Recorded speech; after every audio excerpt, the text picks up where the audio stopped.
Crusader 19.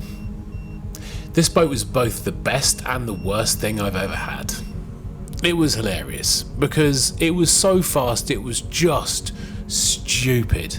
It was massively overpowered with the 225 Ficht on the back, and in all honesty, this thing absolutely scared the pants off of me. It started out as an empty shell, got it from up north. Guy I bought it from said that it came from a chap on the Isle of Wight. He'd lovingly rebuilt the shell and redone a load of fiberglass and painted it, and someone had spent a lot of time and effort on it, but it was bare, completely bare. I trailered it back.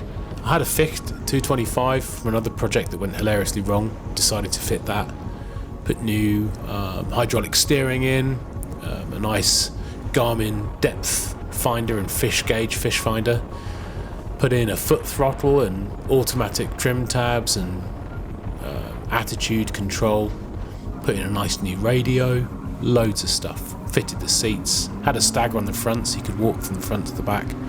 It was a beautiful boat, it really was.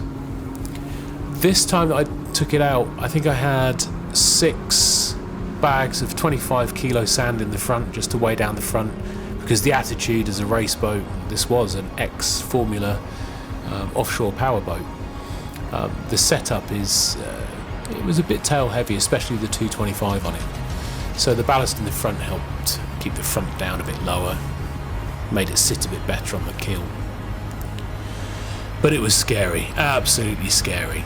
But not as scary as when I just fitted the engine and gave the transom a wobble. Completely and utterly rotten. Where it had been stored with the bolts missing out the transom, the rain had got inside the bolt holes and saturated the wood. So myself and a friend spent the best part of a day chipping out all the wood and pouring in a resin mix to substitute the transom. That was then bolstered with what you can see there, which is a bunch of right angles and rods to stress and preload the transom. That actually went down into and around the fuel tank as well. So there's a bunch of aluminium in there. That was all done by Jay, very talented guy at Red Metal Fabrication. So the motor went back on, it went out for some sea trials, and it was amazing. I've never really felt that free but that scared before in my life.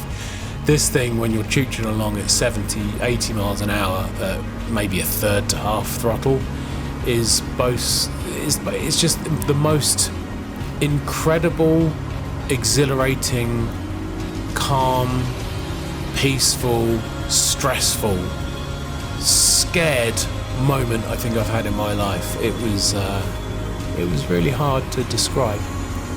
Knowing that you've got 225 horsepower on the back of a boat that weighs the same as a yogurt pot, and you're scooting along at 70 or 80 miles an hour, trying to trim everything up and making sure you don't catch the wind or you don't end up pulling the prop out of the water and having a good old spin on your hands.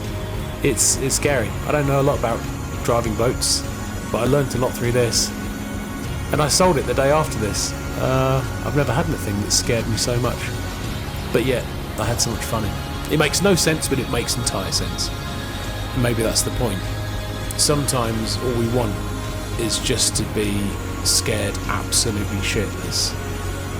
Maybe that brings back a sense of reality in some format or another. That's it from me.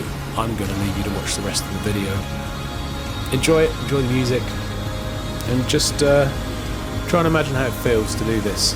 If you haven't done it before, do it. Absolutely do it. Don't hold back. Just do it.